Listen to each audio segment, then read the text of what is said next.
Hello, I'm John Rossi, a touring drummer with a love of all things animal. When I'm on the road, I visit as many zoos, aquariums... Hey, wait a minute. What's going on? Hey, what's going on there? Hello? Hello? Hello? We interrupt your regularly scheduled program to bring you Rossifari Zoo news. News you can use from the world of zoos and conservation. Every week, we bring you breaking news and analysis from around the globe, featuring the animals you love and the people who care for them. And here's your anchorman, John Rossi. Greetings, hello, hi, welcome back to Rossifari Zoo News, your look at everything going on in the world of zoos, aquariums, conservation, and general animal weirdness. And now, for the first time ever, coming to you from the official Rossifari podcast nook. Okay, that doesn't sound very exciting, but it actually is. So there has been a pretty cool thing going on where I have been bringing a lot of my music gear and podcast gear and all of that up to our place in Buffalo, where I'm spending more and more of my time here. And one of the rooms for a while now has had like my drum set in it, but a bunch of like old papers and stuff from the people that used to live here and everything. And I was finally able to get all of that taken care of and out of the room. And I moved a bunch of my music gear up here, and I moved my podcast desk in here and everything. And it is slowly turning into an actual studio, which it's been a long time since I have truly had like a studio type of environment to work in, both as a musician and I've never had one as a podcaster. And so I'm really excited about this development. And I'm sure once it's all done, I will be posting some pictures online, because that is what we are legally required to do whenever we do anything exciting in the world nowadays. But yeah, when all is said and done, my acoustic kit that I already have set up here will be mic'd and ready to record at the drop of a hat. My electric kit I brought up here and is already set up. And actually, I just used it to record drums for a new parody song that you'll hear probably on next week's episode of Zoo News. So hopefully we're going to be getting back to bringing you more of those. Taylor and I have some ideas. So yeah, it's finally set up where I can do all this cool stuff and store my instruments. And the room that I'm in is like this normal, I don't know, room? Like it's a room-looking room. But then when you walk in off to the left, there's this little part that's kind of cut out, and it's a nook. That's the best way to put it. And so I put a desk here, and I have all of my recording gear over here, and it's kind of like the control room in a studio, but it's officially dubbed the podcast nook. And so I'm sitting here right now, looking out the window at my yard and recording in my new happy recordy place. And I'm very excited about the podcast nook. So yay, I guess. On a different note, speaking of looking out my window, I did mention that I was going to start volunteering at Aquarium of Niagara this week. Well, I'm not. And the reason why is because we have a full-on blizzard going on up here in Buffalo. Out in our backyard, we've probably got a foot of snow right now, and the potential for another foot to fall before this is all said and done. And in some areas, they have 3 or even 4 feet of snow. So things are a little crazy right now. The aquarium is closed. So I will be starting that journey, I think in early February, but it's on hold for now, which is sad, but also not too sad because it means I get to spend more time in my studio and in my new podcast nook. Yay! So all of that is very fun and exciting for me, and hopefully for you too, because if not, I just bored you for the last 4 minutes and 13 seconds, 14 seconds, 15. Anyway, yeah, but so we're going to get to it. This episode features one of those deep dives that I've been enjoying getting into more and more, this time on avian influenza, and you'll hear about that in the conservation news section. So without further ado, let's get to it.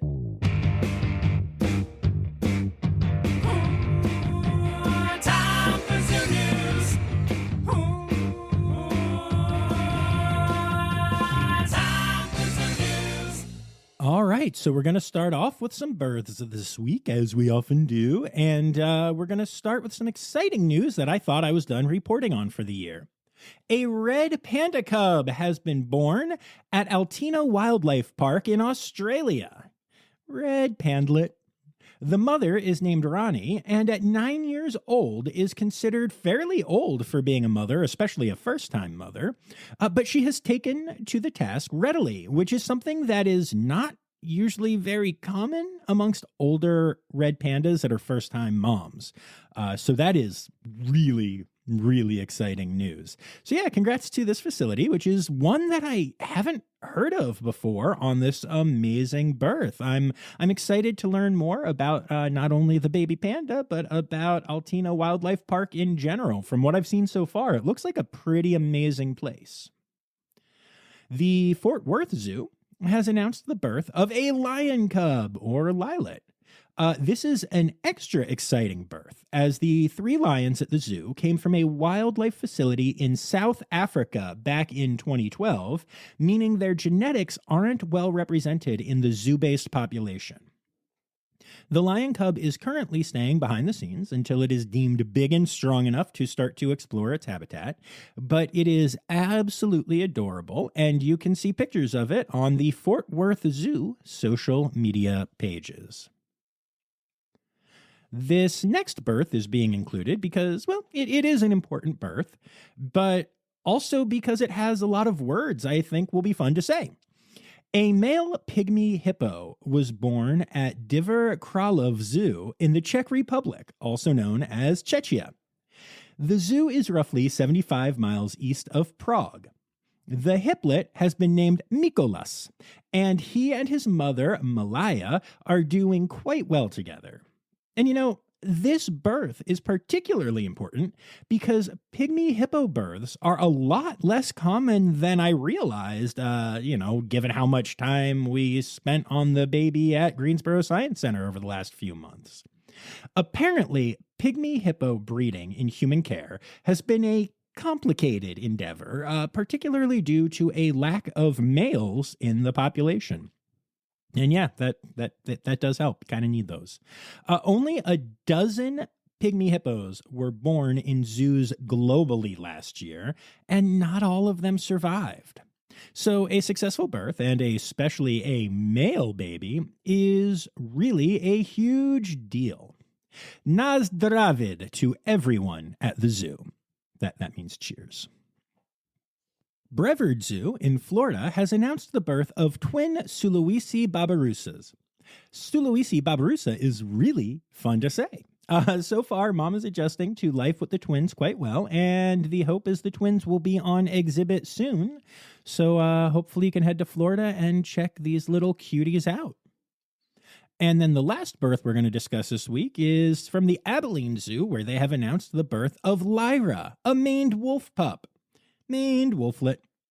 Lyra was born back on December 18th and is doing incredibly well. And those are your births for the week, but of course that means we have a couple deaths to discuss. Nothing like last week, which, geez, the episode just kind of felt like an obituary. But all right, Japan's oldest polar bear has passed away. Her name was Miyuki, and she was 33 years old at the time of her passing.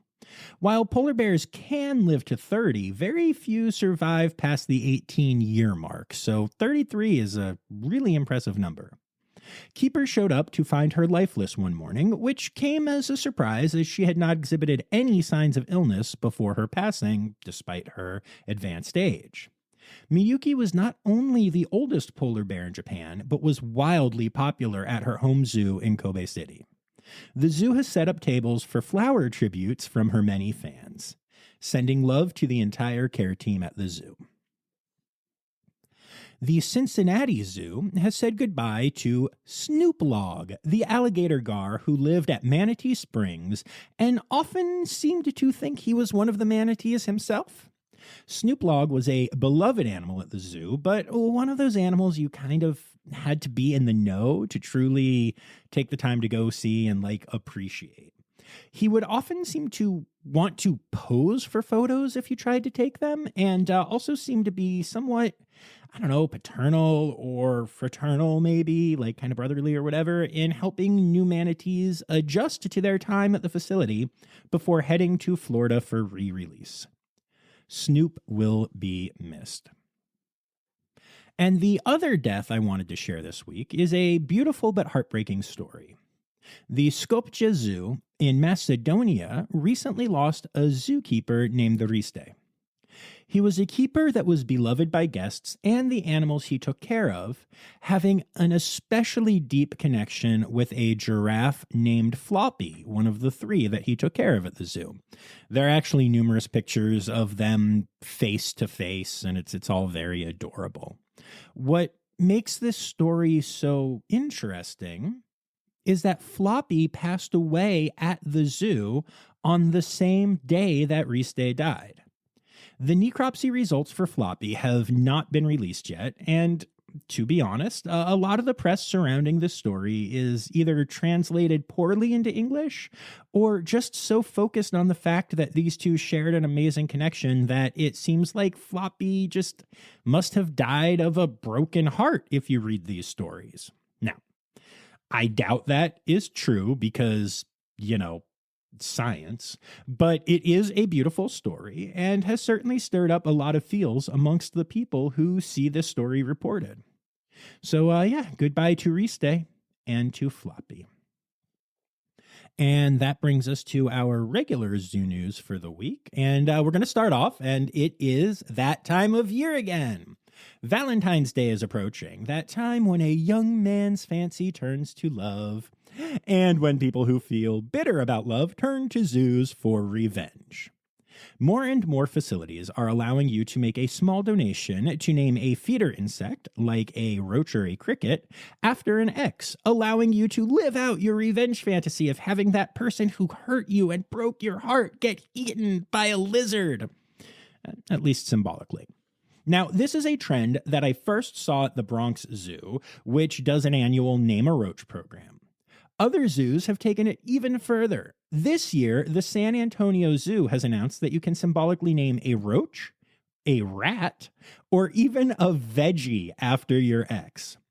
Even though it's the same end result, the idea of naming a carrot after your ex just doesn't, seem to have the same bite to me as a roach or a rat, but hey, whatever works. I think this is a really fun way to raise money for the facilities that take part. So, you should look into whether your local zoo does this or check out the Bronx Zoo or San Antonio Zoo. Make a contribution and hey, get the closure you need in the process. It's cheaper than a therapist. Also, as a side note, this is one of those stories that I had multiple people send me this week. As soon as Bronx announced that they were doing the Name a Roach thing again this year, multiple people sent it to me. But the funny thing was, I had actually already written it up for Zoo News this week because even though they hadn't announced it, I think this is such a fun, cool, and kind of silly, unique idea. I wanted to remind people of it, on my own. I knew the announcement was coming. So it came and people sent it to me and I always appreciate that. But yeah, this one, I don't know, this resonates with me. And I don't even have any exes I'm like angry at. I think the idea is really fun. The Columbus Zoo has announced that Aurora, the polar bear, is not pregnant. Now, you may remember that we discussed that Aurora had started denning after living with Lee, a male polar bear and a proven breeder, for a while. The team was genuinely hopeful that Aurora might be pregnant, but it seems that is not the case. The good news is that Aurora appears to be healthy and thriving and will soon be reunited with Lee on exhibit. But that does mean that there will not be a polar bear cub at the Columbus Zoo this breeding season. As far as I can tell, and from what I've seen online, that means that in the entire zoo-based polar bear population worldwide, there was only one successful birth this year in the Netherlands. I've talked on here before about how challenging the polar bear population situation is in zoos, and especially in the United States, where Congress has laws preventing the importing of any polar bears into the country, even ones that are found stranded or injured and deemed non-releasable, and even zoo-based polar bears from other countries. Those conditions make every polar bear birth in the States something to be celebrated, and every year like this one, extra challenging for the population. Here's hoping it goes better next year for Aurora. Oh, I'm actually going to break back in here, and there's an update to Aurora's health, although not related to reproduction, that the zoo has put out. So, they released an update on Aurora, who is 23 years old, and apparently, she recently developed a severe limp on her right hind leg. She was given pain medication and anesthetized to get an orthopedic exam and X-rays. And it looks like this is probably a full or partial cranial cruciate ligament rupture. This would be similar to an ACL in humans, but in animals, especially quadrupeds, we call them CCLs. This type of injury is not uncommon amongst animals, and so far, Aurora is making a speedy recovery, which is really exciting to see because a lame polar bear is never a good thing. There is the chance that she will develop arthritis in her leg based on this condition, but if so, the team at the zoo does know how to medically manage that. Now, at 23 years old, Aurora is considered geriatric and is past the median life expectancy for female polar bears, but she's in great hands, and the team is obviously working very hard to take care of her, so hopefully this is just a little bump in what will become a much longer life. The Cincinnati Zoo has announced that it is officially penguin parade season again. Penguin parades take place on Saturdays, Sundays, and holiday Mondays during the season and are a lot of fun to watch. This announcement does come with a caveat, however. Given that the king penguin population at the zoo is aging, this will be the last year of penguin parades. So if watching penguins waddle around the zoo is something you want to catch, make sure you get to the Cincinnati Zoo for one final year of penguin parades. The Colchester Zoo in the United Kingdom has been a privately owned zoo with a charitable arm for the last 60 years. Now, the zoo is transitioning to become the Colchester Zoological Society, making it a charitable trust. As far as day-to-day visitor experiences, this won't have a huge impact on what guests see, unless you consider that the trust will be managing the zoo and thus helping to shape the changes it makes in the future. Becoming a charitable trust should help the zoo weather any potential storms that private ownership might step back from, and should enable that the zoo and the incredible conservation work they do are around for the foreseeable future, no matter what happens. Now, the zoo also owns and manages a wildlife reserve in Africa known as Umfafa. The zoo will be stepping away from managing this private nature reserve. However, before doing so, they are also setting up the Umfafa Charitable Trust in South Africa, which will then run the reserve. They are also working with the government of South Africa to get the lands a protected status so that Umfafa will always remain a natural reserve where animals will be safe and protected. I look forward to seeing what these changes will bring over the next many years. The trust will officially go live on January 1st, 2025, which, as a side note, really sounds like the future, but is honestly just the start of next year. Crazy to think about. All right, this next one is a little controversial, but it is happening, so I want to talk about it. We recently covered the raid and removal of animals from the Natural Bridge Zoo in Virginia, including what appeared to be lies told about the deaths of animals, the complete lack of proper care for animals at the facility, dead animal body parts found in freezers, and more really disturbing stuff. Well, the trial to determine the fate of the zoo and the animals that called it home has started. And it doesn't appear to be as open and shut as the initial reports about the zoo seemed to be. 5 expert witnesses who were not employed by the zoo took the stand to claim that the zoo was a vibrant environment with animals in ideal or near ideal conditions, diligently cared for by the staff at the zoo. This, you will remember, contrasts wildly with the stories shared by the prosecution, the people who raided the zoo, the people who filed the initial complaints about the zoo, and the reports from former staff at the zoo. It is worth noting that none of the expert witnesses were present at the zoo during the raid or in the time immediately preceding it.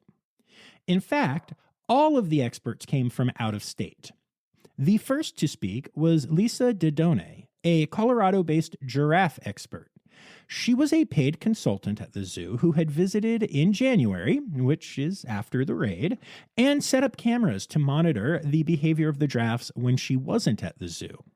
She stated that the giraffes seemed to be in good health and were being taken care of with standards that are, quote, in line with what the zoo community does today.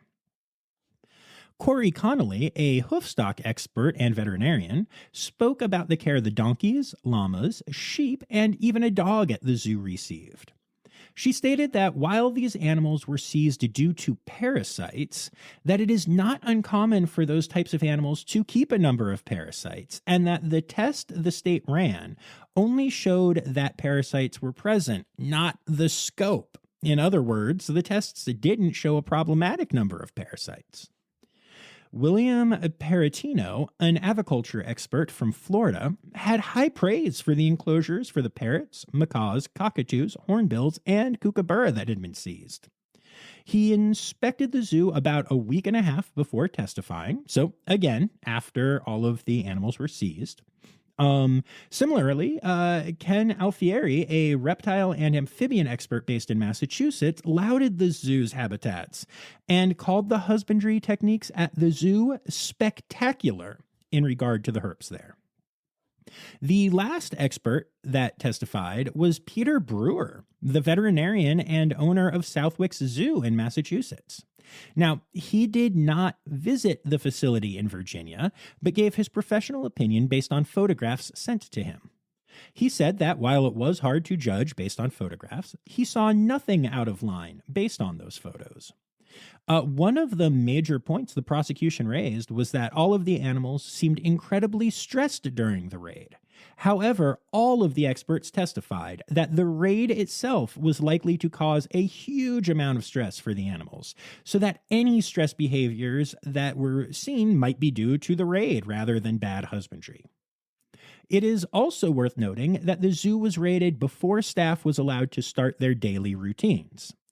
As such, any findings of animals not being fed or found in dirty enclosures could be attributed to the fact that the animals had not been cared for that morning because of the raid. And of course there will be poop and no food if you're not allowed to clean and feed those animals. The judge is expected to rule as early as next week on the fate of many of the animals that called the zoo home, and I'll be curious to see what he has to say. I have a lot of thoughts on this, especially having spoken to some staff that had nothing but bad things to say about the facility. But look, at the end of the day, this is how the justice system works in the United States. And I have certainly had disgruntled former employees reach out to me about many amazing facilities I have featured on the podcast, trying to tell me that they are horrible places that abuse their animals and such. A few have even tried to get me to publicly attack facilities that I have spent a lot of time at, been behind the scenes at, and know just how amazing they are. So now we wait to see what the judge thinks, and hopefully more concrete information comes out and we can all decide for ourselves what was going on at this zoo, because let's face it, none of us were there. For now, I am skeptical, especially with the infusion of experts that had not been to the zoo at all or only visited after the raid, but we shall see what comes out and what the judge ultimately decides. On a much lighter note, have you ever wanted to visit a zoo and wander around without having to see any of those pesky animals or zookeepers that make the experience just so very zoo-ish? Well, now you can. There is a 100-year-old abandoned zoo in Cisco, Texas, which features old ruins and abandoned cages from the 1920s, which have had nature trails blazed through it, so you can now hike the old abandoned zoo. There's even a sign at the start of the hike that says Old Zoo Nature Trails. So, if you ever happen to find yourself in Cisco, Texas, looking for a fun activity, you can go wander an old zoo. And they won't even kick you out, unlike all the times I try to wander zoos like after hours and stuff. Kidding. Probably. All right, y'all. I'm putting this in stories. I'm putting it in the show notes. Make sure you go and do this. Our friends at Adventure Aquarium need help naming their new octopus. You can go and vote for the name at surveymonkey.com/r/octopus 2024. I know. I didn't even need to say it. Go follow the link in my stories or in the show notes here. Okay. Please consider voting for the name Phantom, which is an awesome name for this octopus because he has some cool scarring that looks like a mask, like, from Phantom of the Opera. So that's kind of cool. And just trust me when I say Phantom's the name that we want to get. So we have had a lot of luck with Rossifari people going and voting and together as a community getting the names that we want in there. So please go vote for Phantom. Our friends at Adventure Aquarium will appreciate it, I'm sure. And that brings us to Conservation news time. Oh yeah. All right, let's talk about some incredible news out of Olpegida, an animal sanctuary in Kenya that longtime listeners have heard discussed on the pod numerous times. Olpegida has announced that the black rhino population in Kenya has gone from the brink of extinction in 1984 to quadrupling its size across the country. In Olpegida itself, the population has blossomed from 20 black rhinos in 93 to 171 in the same space now, showing just how effective these reserves are. 171 rhinos is not only an incredible feat, but is also near the maximum population capacity of the park, a problem that is both incredible and concerning, and that is also something that many other parks in Africa are experiencing. As such, the park has teamed up with the Kenya Wildlife Service to announce the move of multiple rhinos to Loisaba Conservancy, meaning that for the first time in 50 years, Luisaba will have a rhino population. This is after the previous population was hunted to extinction back in the day. While this is a huge milestone for the black rhino population in Kenya, it also illustrates how much work is still needed to save the species. It is estimated that a population of around 2,000 black rhinos would be sustainable in Kenya, and the current population still sits at just under 1,000 rhinos. And yet many of the 16 parks that have housed and protected rhinos are near capacity. While Luisaba getting rhinos will help alleviate some of these population issues, it's only one extra park. Given that black rhinos are solitary animals and need to roam and have space in order to reproduce, there is a clear need for a lot more land in Kenya to be protected and numerous new parks to open and help save the species before the population can ever get to being considered stable again. Now, I love this story because it is both such a great illustration of how far we have come in saving black rhinos and also how much work still needs to be done. But I'm confident that that work will get done. All right, now, some sad news about one of the most endangered species in the United States. A North Atlantic right whale calf has been spotted with serious injuries consistent with damage from a boat strike. While impossible to say for sure, it certainly looks like the calf is likely to die from the injuries. This is one of only 9 North Atlantic right whale calves that have been spotted this calving season, and is going to go down as the 14th vessel strike to kill a North Atlantic right whale since 2008. Now, while that number might not seem crazy, less than 1 a year, the North Atlantic right whale population is currently estimated to be under 360, a number that is made worse by the fact that only around 70 of them are believed to be reproductively available females.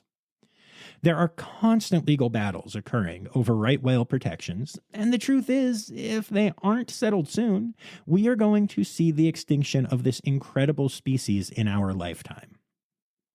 However, there is good news to add to this story. I mentioned that there were 9 calves spotted this season so far. Well, since that information came out earlier this week, 4 new pairs of right whale mothers and calves were spotted just this week alone. So while the population is obviously in huge trouble, there is a silver lining at the end of this story.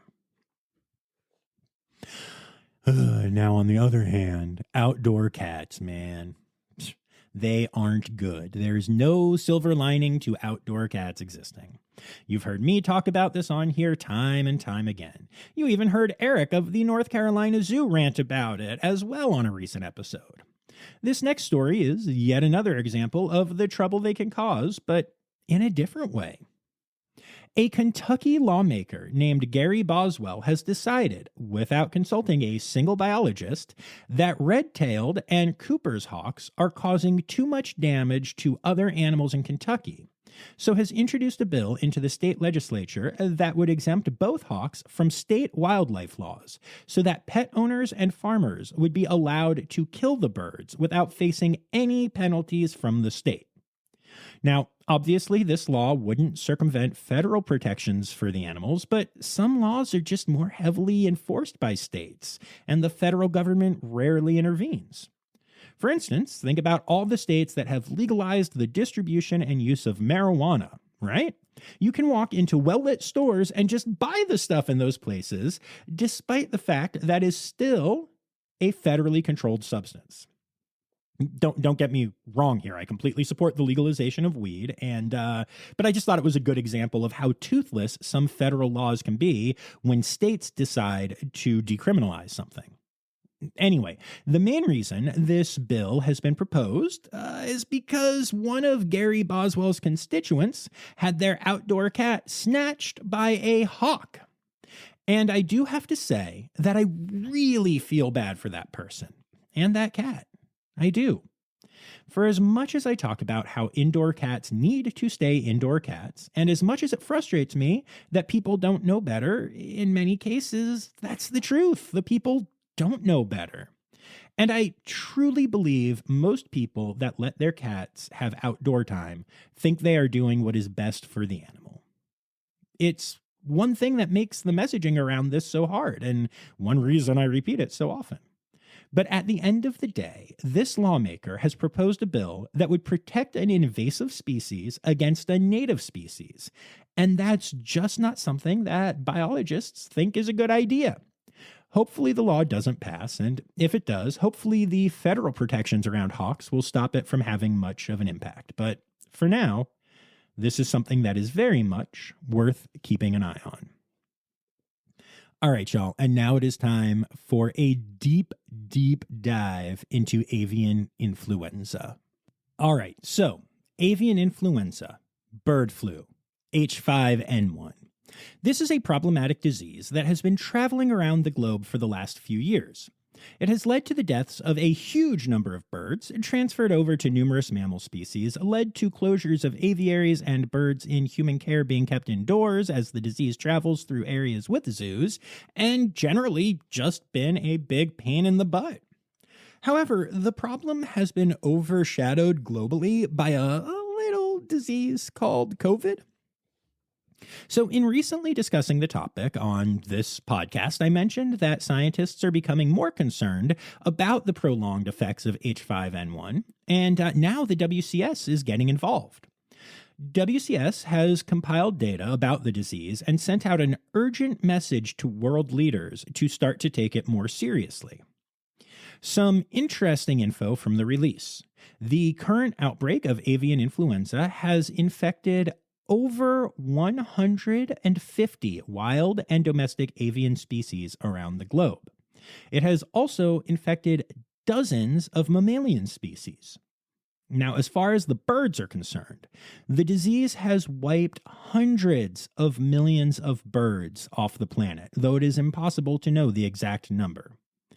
I've shared various stories over the years of the effect on some mammals, but to give you the full picture, there are records of H5N1 infecting foxes, pumas, skunks, black bears, brown bears, and other species. There have also been major outbreaks at farms, devastating chicken farms and mink farms.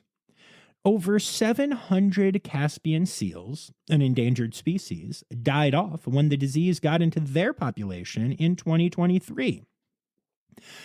Perhaps the most insane visual of all of this is that more than 95% of southern elephant seal pups born along the Patagonia coastline in 2023 died from avian influenza, a stark contrast from just the year before when 18,000 pups were born and successfully weaned. There were parts of the coastline that were literally just covered in the decaying bodies of southern elephant seal pups, which, that is just so disturbing. So, where did all of this come from?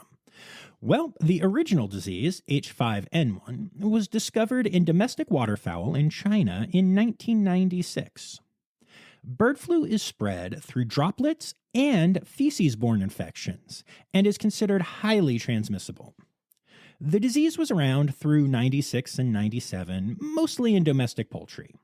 From the initial poultry outbreaks in 1996, 18 cases transferred to humans, with 6 of the people dying. By the time the outbreak had run its course, 860 people were infected, with more than half of them dying. And how did it run its course? In December of that year, veterinary authorities slaughtered all of the poultry in farms where outbreaks had been detected, and a temporary ban on importing poultry was put into place. The disease appeared to be stopped by these methods, and there was little talk of it crossing into the wild bird populations. Over the next few years, there were occasional small H5N1 occurrences around the globe, but they were quickly contained using the methods I just discussed, and it seemed to many as though the major threat had passed. That is until 2003, when H5N1 returned with a vengeance in China and in other Asian countries. At the time, the disease was still poultry-based, only showing up at chicken farms and in similar places. The various nations involved tried to contain the outbreak, but with a focus on keeping the economy and trade going, they didn't do what was necessary to squash the disease. When the outbreaks became so bad that the governments finally relented and started killing off the birds all the way in 2005, so 2 years into this thing, it was too late. The disease had mutated and was documented having crossed into wild avian species for the first time. The wild birds that got H5N1 not only started to get sick and die, but also transported the disease with them as they traveled. As such, the disease transferred to poultry in Africa, the Middle East, and even parts of Europe. During all of this travel and transfer, the disease continued to mutate, creating multiple genotypes with slightly different characteristics. As had happened before, the outbreak also crossed over to humans, though in smaller numbers, with about 300 humans infected and roughly 175 of those humans dying, despite the fact that it had traveled to far more areas and mutated. So good news, relatively speaking, for humans, bad news overall for the disease. Tens of millions of birds died, both in the slaughter of poultry animals and in the wild bird population. Scientists around the globe started to work on cures and vaccines for the disease, but were often hampered due to governments being unwilling to share information with each other, along with the fact that the disease kept mutating. However, by the end of 2008, the bird flu seemed to have mostly run its course. Over the next few years, occasional outbreaks would be found, but they would be isolated, the poultry animals involved would be slaughtered, a few humans would die, and then everything would just fade into the background again. All of that changed with the next major outbreak in 2014. 2 of the subtypes of the virus, H5N6 and H5N8, both had major outbreaks in Asia, Africa, Europe, the Middle East, and, for the first time in large numbers, North America. The U.S. poultry industry was affected during this outbreak for the first time. These versions of the disease were actually less likely to cross over into humans. For instance, between 2014 and 2016, 164 people were known to be exposed to the disease in the United States, and not one of them was infected. This was probably helped by the fact that the CDC finally got involved with bird flu and recommended that people who work with poultry when there's bird flu going around spend as little time as possible around the animals and also wear PPE. The CDC shared this information globally, which may be one of the reasons the outbreak was mostly contained amongst humans around the world. This outbreak continued into 2016 when a mutated form of the disease made news by transferring over to domestic cats. A cat shelter in New York City experienced a massive outbreak, including one human staff member catching the disease but recovering from it. In total, over 350 domestic cats were reported to catch bird flu, but the human at the shelter was the only person who caught it from a feline.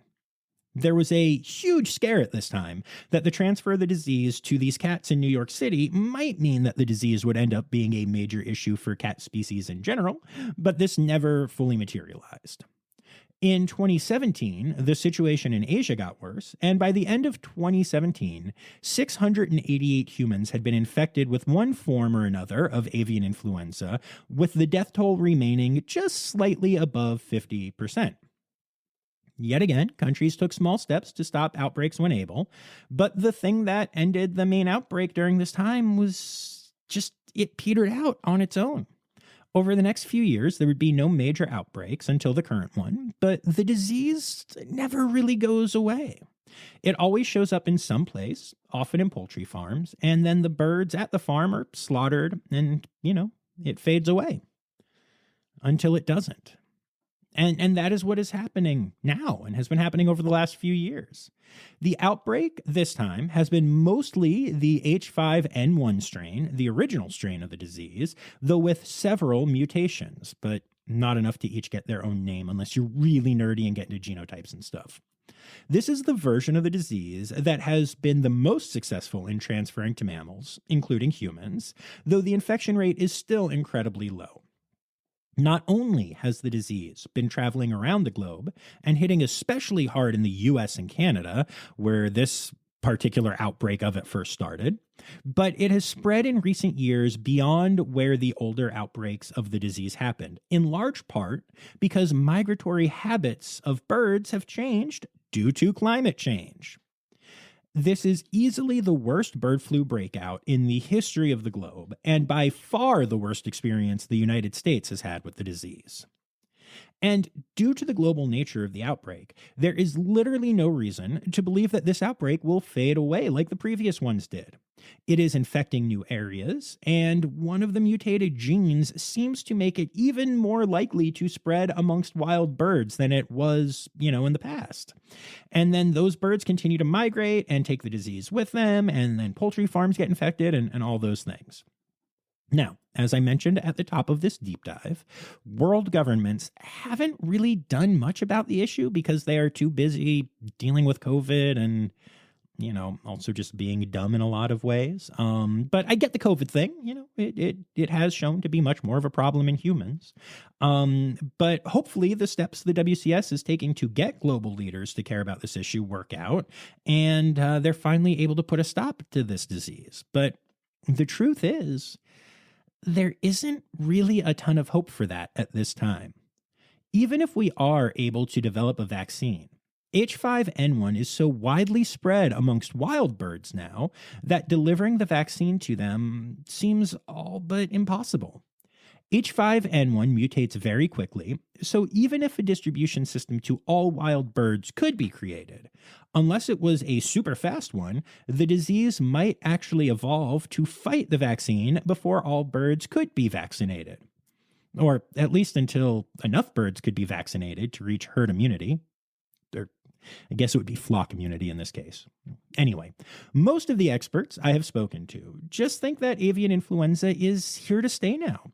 And a lot of zoos have accepted this as at least the current reality, coming up with policies and procedures to follow whenever the disease is found within a certain mile radius of the facility, and then going back to normal bird handling and displaying when the disease seems to have migrated from the area.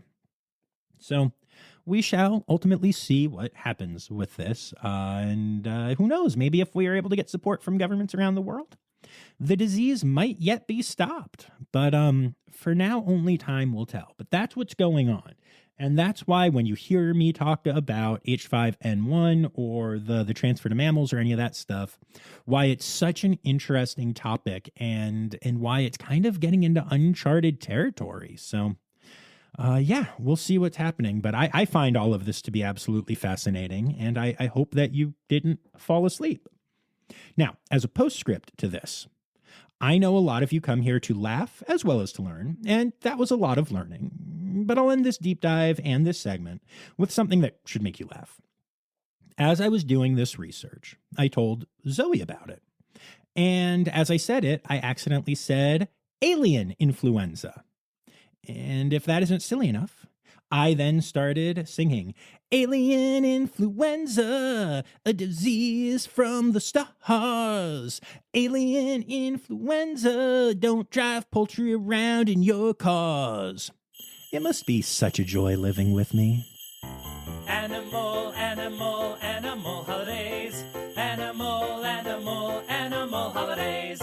All right, we're skipping other news this week because I went so long on that deep dive. But your animal holidays for the week. It is January, which means still no animal month. Boo! But we do have a couple of animal holidays this week. January 20th is Penguin Awareness Day. January 21st is Squirrel Appreciation Day, so make sure you tell those squirrels that you see that you love them. The 24th is the International Day of Education, which, I mean, hey, we can educate about animals, so we'll count that one. And the 25th is Moose Day. Happy Moose Day, y'all. And those are your animal holidays for the week.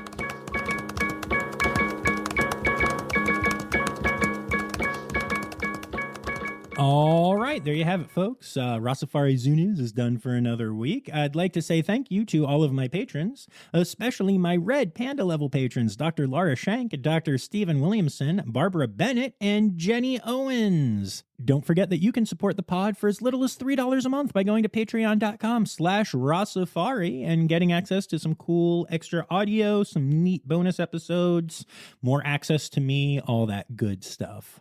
I'd also like to say thank you to everyone who contributed this week, including Anya Keene, Colleen Lenahan, Kim Cooley-Croninger, Carrie Kirkpatrick, Kevin Williams, Kay Malensky, Ali Malensky, the Malenskys, ooh, I'm such a dork, Nathan Booton, Marianne Rossi, Liz Dunlevy, Emily Rockbuck, Dr. Zoe Rossi, Dr. Laura Shank, Jay Meredith, Sam Weber, Matt Patford, and Jacob Zinn. And remember, y'all, the words newsy credits backwards are Steiderkeys one. The Rossifari podcast is produced, hosted, and engineered by John Rossi. Editing and fact-checking by John and Dr. Zoe Rossi. Our theme song is Sevens by Nathan Burke, performed by Nathan and John. Interrupting John theme and additional voices by Taylor Isaac Gray. You can reach John directly on Instagram and Facebook at Rossifari or by email at rossifaripod@gmail.com. Rossifari is part of the Daydreamer Media Network. Now, stop listening to me and go visit a zoo.